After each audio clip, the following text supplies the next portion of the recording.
Twins left. Check zone. Check zone. All right, we're going to get Brown. 570. Wide curl on 2. 4-3 stab smash strong. Open cannon, Mike Pop. Hello and welcome to In the Huddle. I'm your host, JT Thomas, broadcasting live from Saban Station. I'm here every Wednesday from 6 to 7.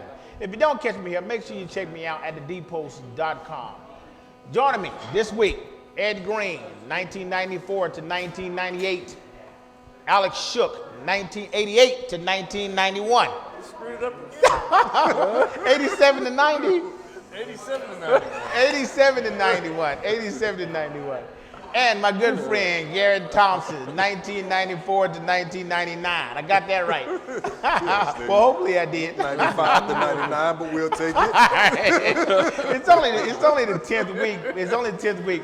But there's a lot going on and certainly have a lot on my mind. And before we get started, I want to just share some breaking news. And then when I say breaking, it kind of happened late last night, early this morning.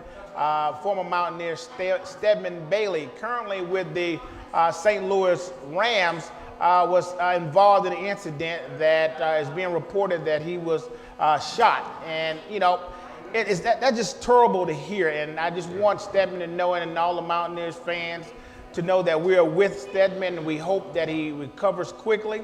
Certainly we'll keep him in our prayers. And again, it's just so important for us to highlight and be able to say and be proud of our guys when they're doing so many positive things out there. So again, Stedman, just want to wish you well, man, and hopefully you get better. We can see you doing the things that you love. Guys, with that, we're going to go ahead and break the huddle. Let's do it. And get moving and start talking about the Mountaineers last week against KU. Ed, we'll start off with you. You were here last week, and we had a lively discussion about KU, and we were kind of concerned because they played TCU very well. I mean, it was a close game. In fact, TCU pulled it out late. What happened? What happened to KU against WVU? We were really concerned about them, and they really just didn't show up. Well, like I said last week, JT, I was concerned, but then again, I wasn't concerned. I was concerned from the fact that you just mentioned that they played TCU so hard. So there was a lot of positivity on their end. So you have that momentum coming back. Even though they lost to TCU, I think they believe that they can win against the WVU because TCU handled us pretty well at that particular week. So I was a little fearful of our team taking it lightly, but that was a blessing. Had they gone and gotten blown out by TCU, but then had that strong showing against us, I don't know how well we would have been able to recover. But since we saw their potential, I think Coach Holgerson used that to his advantage, and they didn't take him lightly.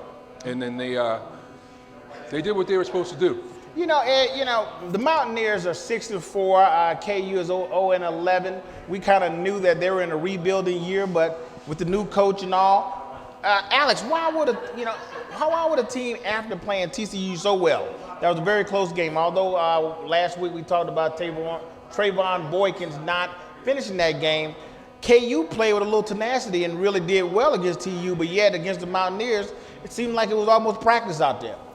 Kansas stinks, as far as I can tell. Kansas is not very good. And I think this is one of those games where it's more about West Virginia than it is about the opponent, that if we go in there and take care of business, and I like it that Coach Holgerson now has realized what this team's going to be about. I think it's going to be about a power running game and playing some defense, playing to our strengths. So we went in and took care of business.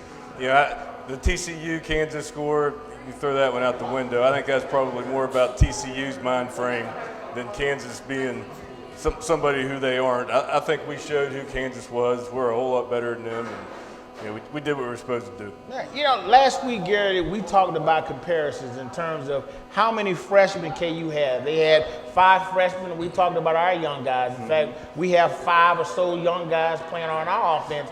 But in the battle of the young guys, our guys did quite well on offense and defense. When we think about what happened that day, we had 3 rushers that rushed for more than 100 yards. Was this a game that guys like Russell Shell and Lindell Smallwood thought that they were going to be able to do that kind of stuff? Oh, yeah, definitely. I think these guys, sometimes you look ahead in the schedule and you see guys teams that you feel like you might be able to pad your stats. Unfortunately, and no disrespect toward Kansas, I think Kansas is just one of those teams. Like you said, 0-11 in the Big 12. You don't really expect them to be a dominant team. They're usually at the bottom of the conference. What we saw was essentially Kansas doing some of the same things that we do, but not as well. Their freshmen came in and played a heck of a game against TCU, probably put everything they had into it. And like I said before in the past shows, that you just can't get freshmen to show up week in and week out. So with the game, with the intensity that they played with the TCU game, you just can't expect them to come back and play with that sort of intensity. And it showed, like you said, it looked like practice. It didn't seem like they were ready. It didn't even seem like they had the same energy. Right. And so our freshmen, I guess it was their week, showed up a little bit more, and we had a good game. You know, I thought all week, throughout that whole game, all I said on Twitter and Facebook was, this game happened at the right time. The Mountaineers kind of needed a game like this to kind of bust it wide open to say there's so much potential, and specifically down the line, we will have more, I guess we see have a better outlook in terms of what our team will be in the future. Stat-wise, WVU had over 426 yards rushing. Total offense, Ed, 630 yards total offense. Yeah. Kansas, 221 yards total offense. We just dominated the team all around the field. On all three sides of the ball, this team was really overmatched when it came to the Mountaineers playing them, and we did not let off at all. There was no drop-off in terms of when we brought in our second team. Alec, let's talk about Skylar Howard in terms of what he was able to do that game. He really controlled the game. I mean, he did well. I think he didn't throw as many interceptions as he'd done in the past.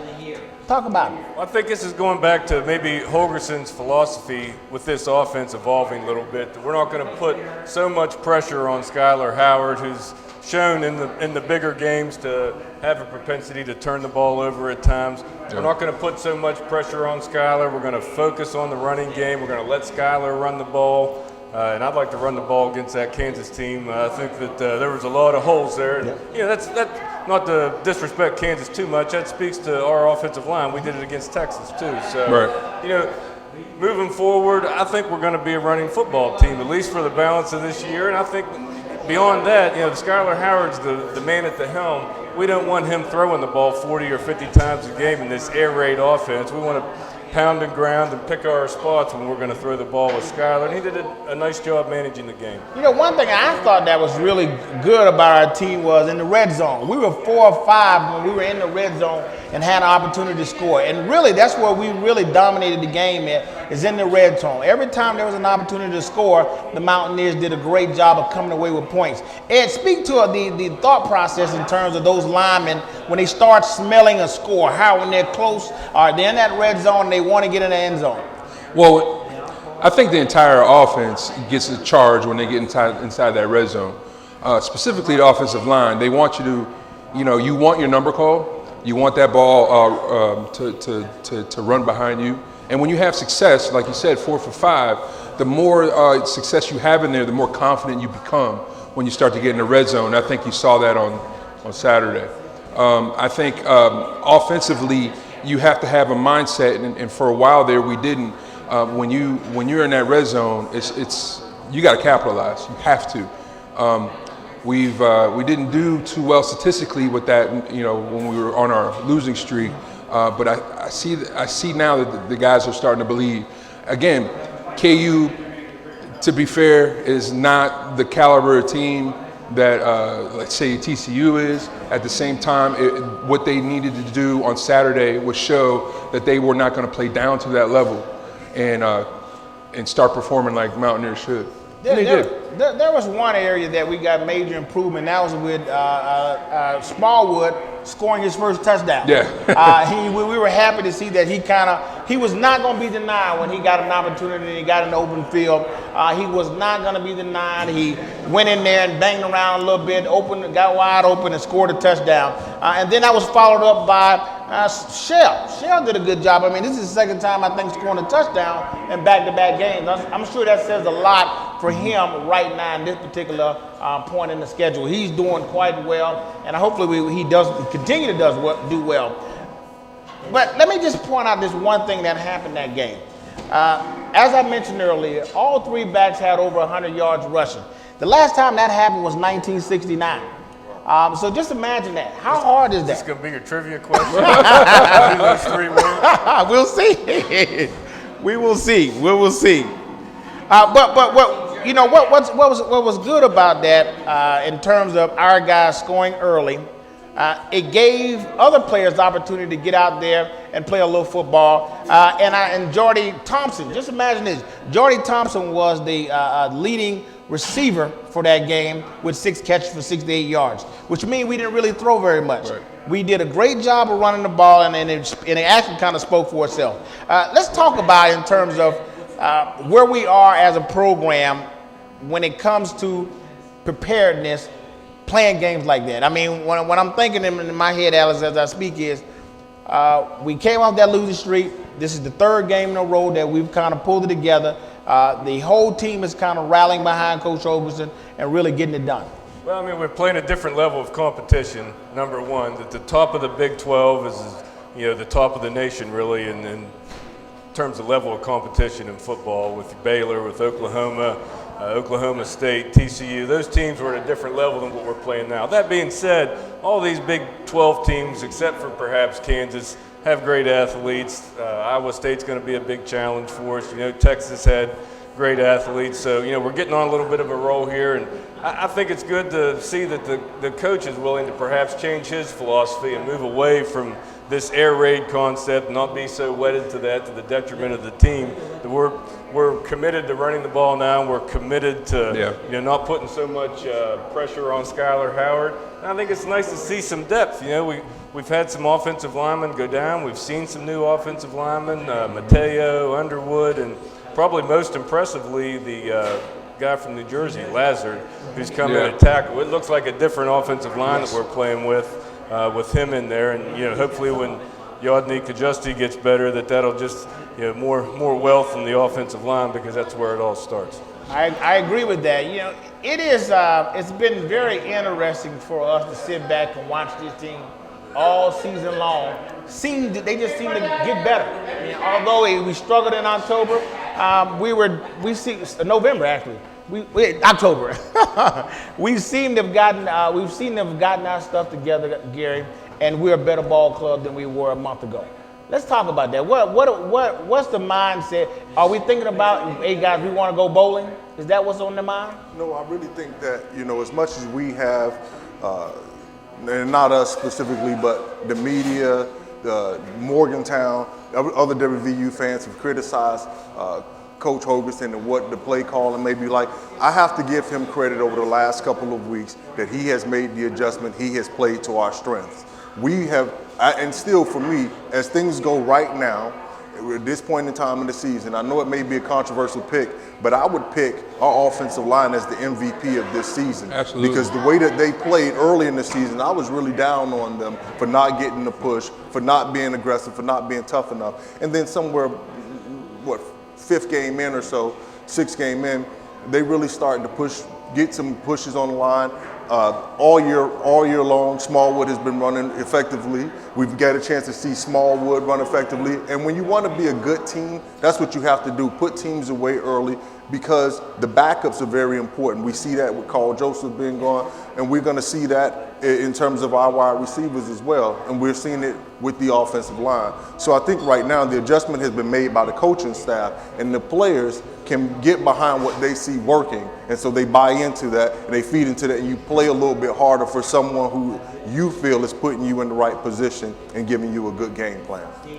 I thought we couldn't have said that better. I think he did a great job of kind of articulating where the team is in terms of being ready to do what it takes to win the football games. Last week before last, the challenge was put on Smallwood by Coach to score a touchdown. Oftentimes you might get guys who will say, well, give me the ball, you know what I mean? Yeah. But he really didn't do that. He kind of just took his time and said, you're right, Coach, I'm going to get it in there this time, and he got it done. I'm really proud that Smallwood took that challenge and scored his first touchdown.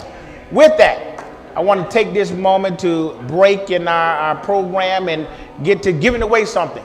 As you guys know, every week, if you come down here to Saberton Station, around 6 o'clock, we'll be doing this here every week. At this time, we got a trivia question.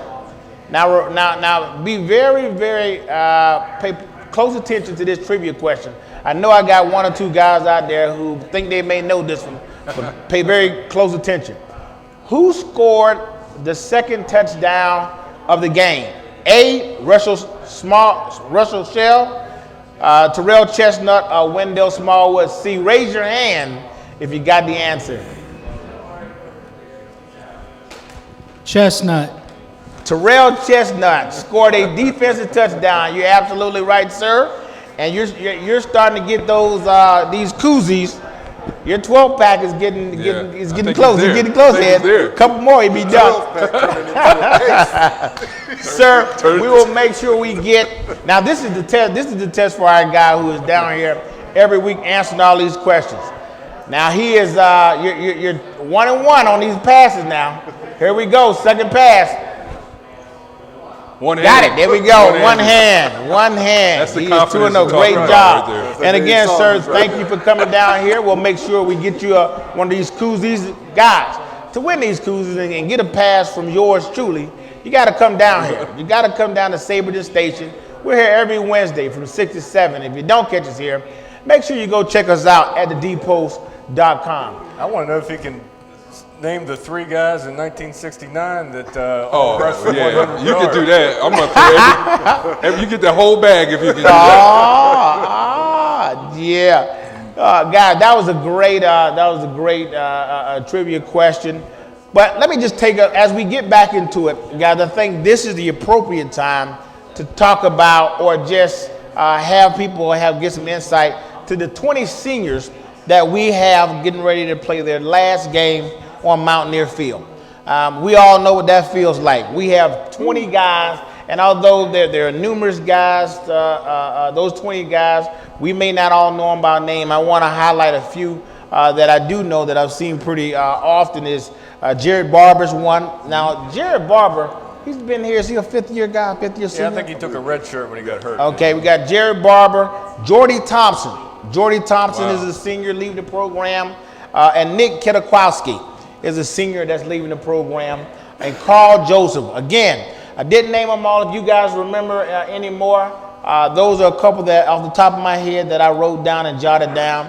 But certainly appreciate all the seniors that contributed to this ball club, and we know that through your commitment, WVU is a better football team than it was before you got here. So again, I just wanted to thank those guys. And guys, if you have any words of encouragement for any of our seniors that are preparing to move on and play their last game for the Mountaineers here this upcoming Saturday. My thought process at that time was just to take a snapshot. When you came out there and they call your name, that this is something you want to remember, that this is the last time you're going to do this, the last time you're going to run out on the Mountaineer Field. It was kind of a special moment. And I remember we were playing Rutgers. It was 1991, and just looking around and trying to soak it all in and listen and remember when they called my name. And it was a special day, a lot of fun. Went out. I think I caught a touchdown that game, and we won. James Jett had a long touchdown that game, so it was nice. I think that made us go 6-3, and then we got stomped the next 2 games by Miami and Syracuse. Not stomped, but the senior night was fun. It was a lot of fun. All right, what you got, Ed? Well, I tell you, the last time that you put on that uniform, you think you can prepare for it. I think everybody takes that moment and tries to just record everything mentally. But I know that it really didn't hit me until the next season that I was not playing anymore. And it became difficult. Yeah. When I had to stand out and buy a ticket like everybody else. But honestly, it really. You go through that whole year off, and then the season starts again. And then August, it starts in August because you start thinking camp, right, and you're like, I don't have camp. But you start getting the butterflies. You start getting. You go through those same motions that you went through ever since. For me, I've been playing football ever since I was in grade school. So all of a sudden, it just stopped. So I would say, just enjoy it, take it all in. and prepare for next season because now you're gonna be behind this table. There you go. And it's a little different. Exactly. What you got, Gary? I mean, I think I feel the same way that these guys do. Get a chance to take it all in. Putting on that uniform is something special. I want to give a special thanks to all of you, the seniors who've come in and played for us, whether you've been here 1 year or 5 years. We appreciate your time here. We appreciate the effort that you've given to us. We appreciate you joining the Mountaineer family because that's a tough thing to do anyway. Whether you're here 2 years, 3 years, 4 years, one thing I'll always remember is that there's a chance that no matter who you came in with, they're not here anymore. So just to be able to stick it through for all those years, whether it was about a transfer, whether it was an eligibility issue, or whether it was a behavior issue, these things happen. So for those of you who have been able to stay, make it, become a part of this family, see what it's like to live and be in the Morgantown, to be a part of this atmosphere, I just want you to take time to remember that, to think about this time, because these are some of the best times of your life, and I hope it's not the only good times in your life and the best times are before you, but this college is a special experience. Yeah. And you know, I'm just glad to see that we've got more quality players in our Mountaineer family and more legends, more guys that have made a positive impact. And I just want to ask them to do whatever they can to continue to promote the Mountaineer family in a positive way. Guys, I certainly agree with that. You know, unfortunately for me, I didn't get a chance, although I did run out on the field, I didn't get a chance to play my last game. We played against Miami and I almost broke my neck. I ended up having brachioplex nerve damage. And I remember running onto the field with my arm in a sling. But I wouldn't let that be the end of my story because I was very fortunate to have my son come up a couple years later. And his senior year, which was very special to me because he came out, although my jersey never graced the field, because even when I came out for my senior year, I came out, it was cold, so I had on a jacket and I had my arm in a sling and I just kind of ran off to the sideline. But when my son graduated, my son came through the tunnel. He had on my number 41 jersey, so at the very least, my jersey got to grace the field one last time at the end of the season. So I'm very thankful for that. So guys, that's kind of what I would want to leave is that kind of as everybody kind of alluded to, embrace this experience. Know that the Mountaineer family certainly cares about you. And the slogan that we have, once a Mountaineer, always a Mountaineer, is certainly true. By evident that, you know, Gary and I have been here I've been here 22 years. And he's been on 20 years here too. Yeah, So. and I know Ed is, well, all of us, none of us are from West Virginia, are we? I'm from Moundsville. Moundsville, okay, from Moundsville. But you know, the majorities are not from here, and we've been embraced by this Mountaineer family. And again, we just want to share with the guys who put in so much, because guys, you know, we know those 2-a-days, those 3-a-days, and all the things you have to do, getting up early, staying late, doing more, doing extra. We certainly appreciate that, guys. I wanted to just take a little time out to speak directly to those seniors, and for all of those supporters who continue to support the Mountaineers and those seniors above and beyond the call of duty. And again, I just want to thank you all and look forward to you being who you are meant to be in the future. Again, thanks to the seniors. Those One 20 last thing seniors. on that. To all of the supporters, remember these are a lot of players' last game. Come out to the game, see the guys play, see them off for the last time so they can have a goodbye. Yeah. Weather's getting better too. I was looking early in the week, it was like 40 and rainy, and now it's like 50. It might not be raining so bad, so It'll be fine. be all right. Support them. If these Florida guys can come out in the weather. JT's got a hoodie and a sweatshirt on. Exactly. West Virginia people. Come on. Come on out and cheer our guys along. You know, let me jump back into this trivia question because it's that time again, but we'll talk about the importance of coming out supporting. Guys, it's that time again. We want to give away something. You know, every week I'm here and we give away these koozies. All you got to do is come down. We're here every Wednesday from 6 to 7 here at Saberton Station. As I always say, if you don't catch me here, make sure you check us out at thedpost.com. All right, here we go. True or false? This is our true or false for today. To be recognized, all you have to do is raise your hand and we'll get a mic over to you for this true or false question. The question is, This is the second time in WVU history that we had 3 players that rushed for over 200 yards. True or false? We got one. False. Sir, you're correct. You are correct. There was 100 yards. 100 yards, so you are correct. I knew that. Yeah, I was with you, GT.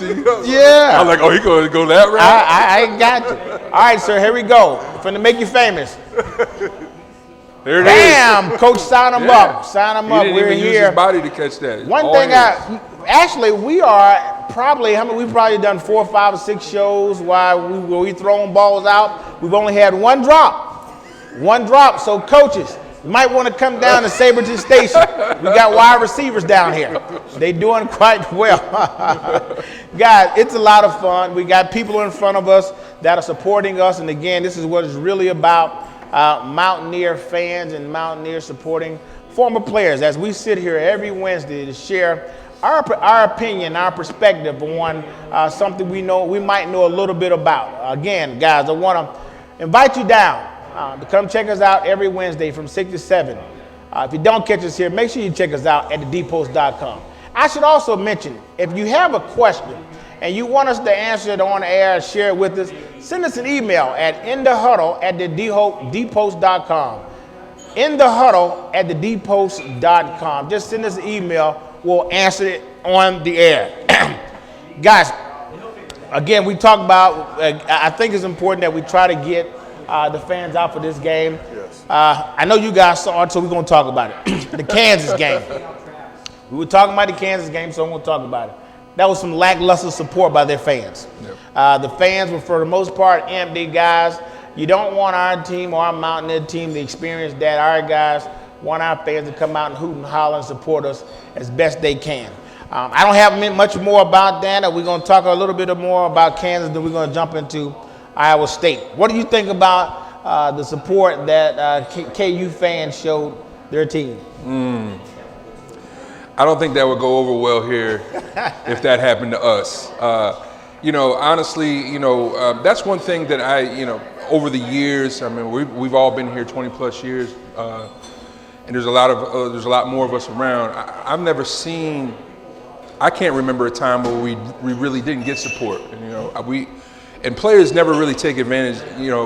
We don't really look at that as a thing that is the best way to really put it is, as a player, you get a big charge from looking out in the stands and your support. So if you go out and you look at empty stands, you feel like somehow you've let them down. So the energy level just tends to drop on the team. And I think KU kind of experiencing that. Again, it's hard to support a team when they're not doing well, but that's when your supporters really need to be out. Absolutely. And the Mountaineers, as long as I've been here, I've never seen that as an issue. They're always there. So. Kansas basketball school. Yeah. I knew you were going to go there. They're always going to be. I don't even know if they were any good when, I think, was it Gale Sayers played out there? Yeah. Last time they were good, but that's just the way it is. They were 0-10, 0-11. These games are expensive. They charge you, $1,000 to have the right to buy $300 tickets. So if the product you're putting on the field is bad, people aren't going to pay to go see it. I wouldn't spend my time on Saturday to watch that 0-11 Kansas team. So that's a hard. Yeah. It's I don't know if it's a chicken or an egg thing there, but it's a tough situation. Tough situation for them. Yeah. I feel for those players because those guys are working hard. Anyhow, they're not getting it done, but they're working their hard, sticking their necks out there, and hopefully they can get to some degree of respectability. The way when you beat them, it means something at least. We'll get there. What you got, Gary? It's hard. It's hard because, like you said, you don't really want to see. Part of being a fan is you want to go see sport and you want to go see a good product. The other thing is, though, if you're a fan, and you should show some loyalty. And I can remember playing NFL Europe. We had the worst team in the league. I had nothing to do with that because we had the #1 defense, so let that be known. But we went 0-10. And in comparison, the Barcelona team was 10-0. They got about 5,000 fans. We averaged In NFL Europe, 50,000 fans. So it was like being in college again, being on Mountaineer Field. 0-10. So that tells me the German team they were coming to see us play. They didn't care who was on the field. And see, that's what I see sometimes at some schools, and it has happened here a time or two, where attendance is heightened based on the ranking of the opponent, which sometimes makes me feel like you didn't come to see me play. Right. You come to see the other team play. So if Kansas has an issue with fans, right now it is because of the product they're putting on the field. We know they're not going to have any basketball attendance issues. No. And so, right now, I'm just going to challenge any fan. If you're a fan, then stick with your team. Go out there and support them because they need that support. And sometimes that extra 10,000 makes a heck of a difference in that effort and the way that they push and fight to get that scrappy win. Let me ask you this, though. Kansas fills their stadium. How's that game changed? Right. I mean, come 2 years ago. 2 years ago, they beat us there, right? Before they had the coaching trouble, we talked about it on the show. Right. Well, they ended up beating us in Kansas 2 years ago. So they're 2 years removed from having a capable team. Right. Funny story, though. I visited Kansas before I came to West Virginia. Mm-hmm. They had a nice little system how they do the recruiting, which is really, really neat. And I had a great experience in Lawrence. I went to JUCO in Southeast Kansas, a little small city called Fort Scott. And KU, I've been spent 2 years there. So KU was the big house on the hill. But I'm glad that I was tapped on the shoulders. A few guys said, "Come on now over to West Virginia," and I made it here, and it's been great. Remember, Kansas ain't got no Florida connection. No, so right. They were in the Big 8 then. If you think about when I was there, they were in the Big 8. You had Nebraska, you had all those teams, Colorado. So it was kind of attractive, and we were in the Big East. But let's go ahead and move on. I want to end by sharing some good news in regard to the guys who did well this week. WVU offensive champion was Russell Shell. Russell Shell had a great game, scored 2 touchdowns. Defensive champion was Terrell Chestnut. Terrell Chestnut had a pick 6. And the special team champion was Nick O'Toole. Nick O'Toole. Congratulations to those guys. And again, guys, continue to work hard. Your hard work definitely pays off. Guys, let's move on to Iowa State. Iowa State is 3-8, and they've been in the news. Their only win has been against Northern Iowa, Kansas, and Texas, to say the least. They beat Texas. And we talked about that here because we thought that they would, since they beat Texas and Texas had beaten Oklahoma, that they kind of renewed their effort. But yet they fell short against Kansas State last week. Now, we're getting to the numbers of this thing, but in the consequence of them losing, right after that, they end up announcing that Coach Rhodes, this was going to be his last game. So, the 3-8 season wasn't good enough in Kansas. Been there. In Iowa's been there 7 years. Let's talk about the dynamics of a team coming into Morgantown with a coach who is on the ropes, who are heading out. These guys are going to be playing their butts off, trying to send him out the right way. What do you think about it, Ed? Well, I think what you're saying is absolutely right. I think that they're going to stand behind the coach. They kind of know that this is the end of line for him, and they want to let him know that all of this is not done in vain. Hopefully, they display strong character in that respect, and they continue to keep fighting. I can't imagine that's never happened to me as a player, where I was that I knew during the season that the coaching staff was going to change. I can't speak from that, but I think that would do something to me. I think that would probably challenge the morale of the team. But I really, for the sake of their team, because I do respect them, anybody that gets on that field on Saturdays or Thursdays or Sundays, I respect the fact that they, work hard at that craft and there's that team element. I think that might actually supercharge them, maybe, or it could drag them down. So it could go either way. So, think about Paul Rhodes. I don't like him. if you all remember, he was the architect of the Pitt defense in 2007. Yeah. That beat us in the infamous 13-9 game. Yes. cost us a shot in the national Yeah. title game. Yes, he So, yeah, I don't have any sympathy for him. Right. You know, it does provide some concern that they're going to be, supercharged? Like Yeah. you said, they're going to be pumped up to play for their coach. But, you know, if we've improved like I'd like to think we've improved, I hope we put an epic beat down on Paul Rhodes and run him out of the stadium, and he can go off and collect his $3 or $4 million buyout, and everybody can feel sorry for Paul Rhodes. It ain't gonna be me. It ain't gonna be me. I still remember that 2007 game. I tell you, Alex he knows how to bring it home, does it? Gary, go ahead and follow that up, Gary. Well, I mean, it's hard to because I feel the way that you feel. You're a Mountaineer, you know, you're for the Mountaineers. You know, in this case, you don't know. I think it depends on how the team feels about the coach. If he's the type of coach that they like and they feel like, you know, we need to send him out in a good, respectful way, then they are going to be charged up and ready to go. If there's players and there's grumbling in the locker room like, good, thank God, he's gone, we can't wait to get the new guy in here, it's not really going to matter much. To me, it's not going to matter for our team because what we're looking at is being about the middle of the conference type team and trying to pick our way into that top 3 or 4. Right now we're trying to make sure that we don't get into the bottom of the conference. No disrespect to the Kansases, to the Iowa States, Texas Tech. We don't want to fight for the bottom of the barrel. So for us, our concentration and our focus must be on us, what we're doing and making sure that we continue to show fans that we're improving throughout this year and we're going to have a good product to put on the field for the upcoming years. I agree with that 100%. I mean, Iowa. The Iowa State. The funny part about this is, was the coach going to actually get fired at the end of the year? But was this the game that broke the camel's back? Iowa State winning this game at halftime, 35-14, I believe. 35-14 at halftime against Kansas State. And after halftime, I don't know what happened there, but they never scored another point. After that, Kansas had a 24-0 run in the second half, and with that pushed their coach right out of a job. What do you think about that, a comeback like that?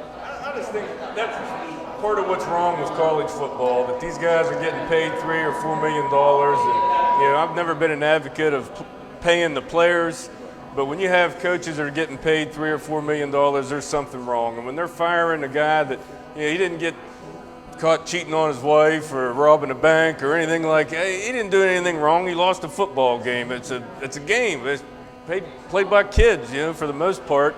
That they fire this guy in the middle of the season, I think, is just emblematic of a lot of what I see wrong with sports and college football, and how, you know, we've just got a little bit out of balance with all the money and winning at all costs mentality with these schools. I mean, at Iowa State, you know, it's not like they've got a tremendous history there. Why would they can that guy in the middle of the season? I don't like the guy still, but I'm going to still make my point, and I think it was unnecessary to can that guy in the middle of the season. Hey, let me add this.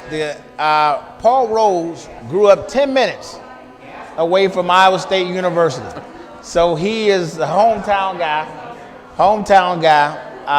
and they let him go. The timing just seems off. Again, there ain't no love lost, but the timing seems off. Maybe it is to rile the team up before their last road game. I mean, what do you think, Ed?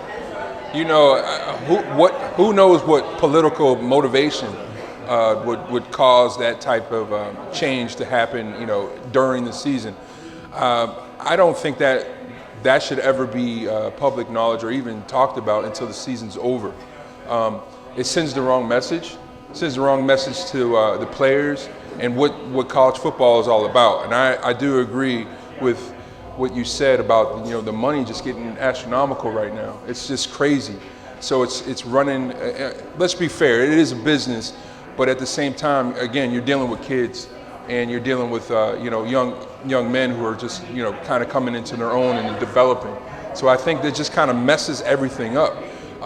I just think if I was the athletic director or part of that, you know, that process, I'd say, listen, maybe we need to just wait and hold our tongues to the end of the season and reevaluate at that point in time. They're talking about firing Les Miles. Yeah, I saw that. Let's be honest about this here, because You know, if you coach Texas, if you coach Michigan, if you coach, Alabama, you can get fired mid-season. The fans, the boosters, the alumni, none of those people those programs are okay with maybe let's say a 3-2 start or a 3-3 start.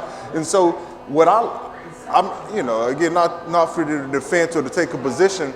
But what I feel like is happening, someone behind the scenes is saying, you know what, I'm tired of the mediocrity. I want to see something better for our team. That's why we've had the grumblings here. We've experienced top 10, top 15 finishes, and now fans are saying, you know what, 6-4 isn't doing it for us right now. We want something to change. And so you can't, the money issue, yeah, I agree, far too much money and it's taken away from actually the game and the sport itself.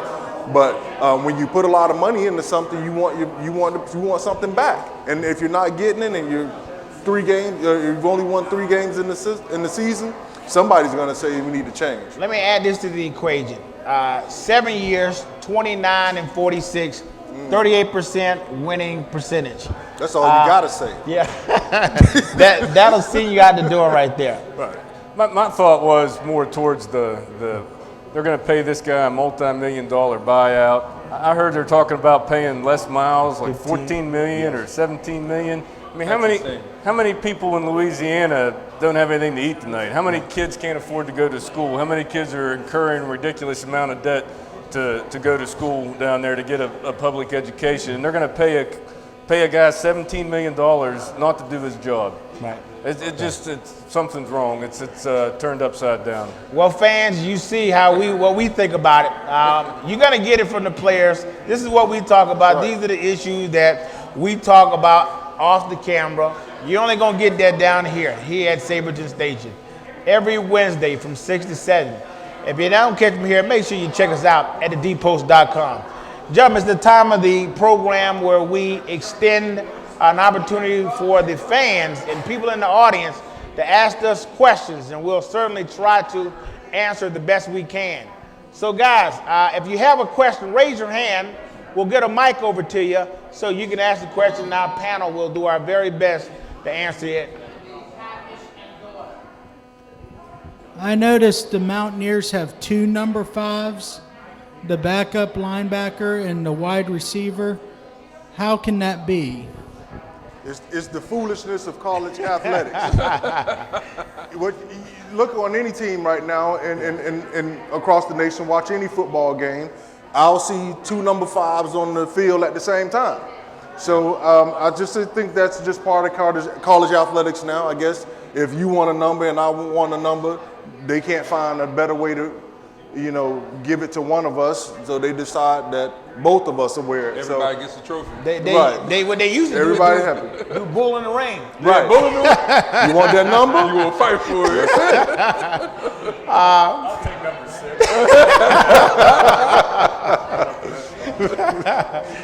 6. So, and to that point, so we have a number 5. I know we have 2 number 7s, Russell Shell 6s. and Wardley. 6s.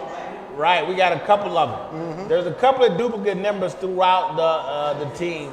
And again, it's kind of what Gary said. I mean, it's the times. That's just what it is now. Got anything for that, Alex? Nah. Anything, Ed? No comment. All righty. Guys, let's keep it moving. If you have a, sir, thank you for your question. As always, you ask great questions. So anyone out there, if you got a question, go ahead and ask us. All you got to do is raise your hand. We'll come over to you and answer your question the best we can. Any more questions? Shy crowd.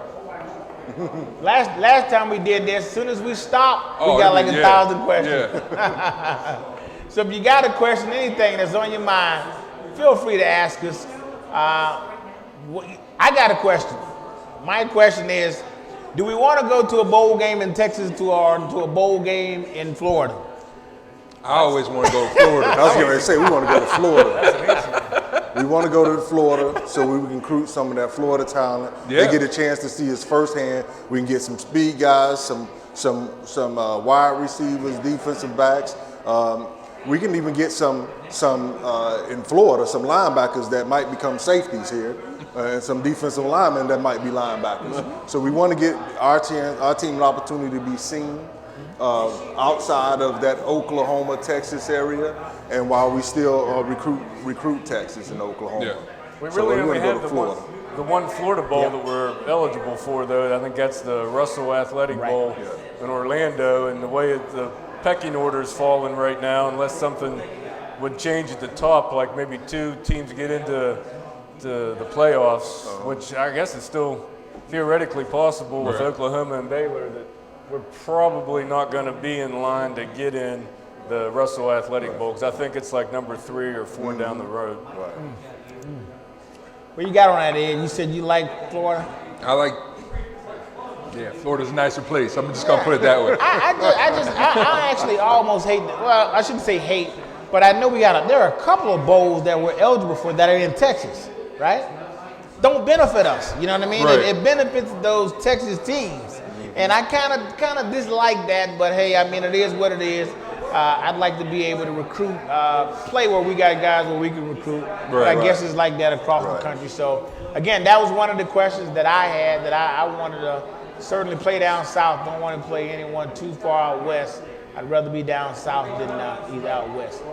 Guys, if you are not able to be here and you're not able to send in emails to inthehuddle@thedepost.com, I want to give you a way to win a Visa check card every week. Every week, if you go to our website and go in the Huddle, click on In the Huddle, there's a little box under there that says you can win $100 every week by going to our YouTube channel and writing down a comment. It's just that simple. All you got to do is comment on the feed, and you're automatically entered into a chance to win a $100 Visa check card every week. That means every week you see us here, somebody's winning $100. So guys, again, I just want to encourage you to stop by and check us out, or go online and check us out at thedepost.com. Guys, as we do always, if there are no more questions, going once, going twice, all righty. Fans, we want to thank you all for coming out and supporting. I want to thank my guests and panel for coming out every week entertaining. Guys, until next time, huddle up.